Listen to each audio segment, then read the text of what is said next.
வணக்கம். இது வந்து சேப்பங்கிழங்குங்க. பாருங்கள் எப்படி இருக்குது தோட்டம்.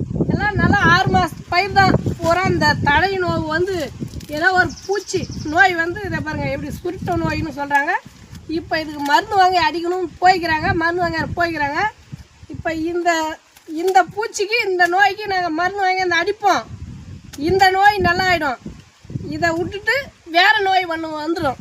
அதுக்கு எல்லாமே அந்த மருந்துலேயே அந்த நோய்க்கான விதையை கொடுத்து அனுப்பிச்சிடுவாங்க. இந்த கார்பரேட்காரனுங்க அது போல் இதுதான் கொடுத்து அனுப்புகிறாங்க விவசாயிக்கிட்ட. விவசாயிங்க நாங்கள் போய் நம்பி தான் வாங்குகிறோம்.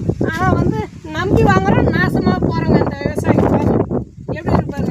அதான் கிழங்குலையே ஒஸ்தியான கிழங்கு எதுனா கருணக்கிழங்கு, 2வது சேப்பங்கிழங்கு, 3வது காட்டு வள்ளிக்கிழங்குன்னு சொல்லுவாங்க. அதுக்கப்புறம் வெத்தலை வள்ளிக்கிழங்கு, லாஸ்ட்டாக தாங்க உருளைக்கிழங்கு. கிழங்குலே ஒஸ்டான கிழங்கு உருளைக்கிழங்கு, பெஸ்ட்டான கிழங்கு கருணக்கிழங்கு. இது பார்த்தினியம் என்கிற விஷச்செடி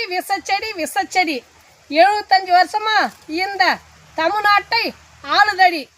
தமிழ்படி நம்ம ஐயா காமராசு சொன்னபடி சாதிக்க நினைக்கும் இளைஞனே உன்னை சாதி என்பான் அந்த கபோதி.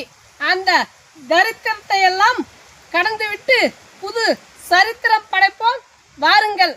பெரியார் சாமியை ஒழித்தவர், அண்ணா சாதியை ஒழித்தவர், கலைஞர் சாராயத்தை ஒழித்தவர், ஸ்டாலின் சனாதனத்தை ஒழித்தவர், உதயநிதி நீட்டை ஒழித்தவர்.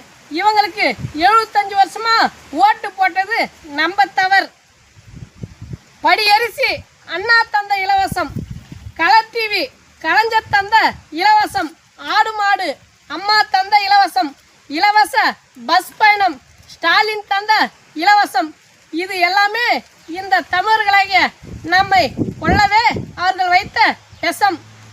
தமிழா, இனியாவது திருந்து இல்லை திருத்தப்படுவாய். இனியாவது திருந்து இல்லைனா இந்த திராவிடமே உன்னை கொல்லும் மருந்து. பாருங்க எப்படி இருக்கு பாருங்க. 6 மாதத்து பயிர் எப்படி அழிஞ்சு போச்சுங்க. இந்த நோய் வந்து அழிஞ்சு போச்சு. இந்த மழை வந்து மண்ணா போச்சு. விவசாயிங்க எங்கெங்க நல்லா இருக்க முடியும். இது போல் பயிர் வச்சு என்ன பண்ணுறதோ இருக்கிற வரைக்கும் ஏதோ ஒரு பயிர் வச்சு நாங்கள் பழப்பு நடத்துதாங்க ஆகும். ஏழையாக பிறந்துட்டோம், அதுலேயும் விவசாயியாக பிறந்துட்டோம். இந்த உலகத்திலே ஒரு கேடு கெட்ட ஒரு ஈனப்பிரிவுனா அது இந்த விவசாயிங்க தாங்க.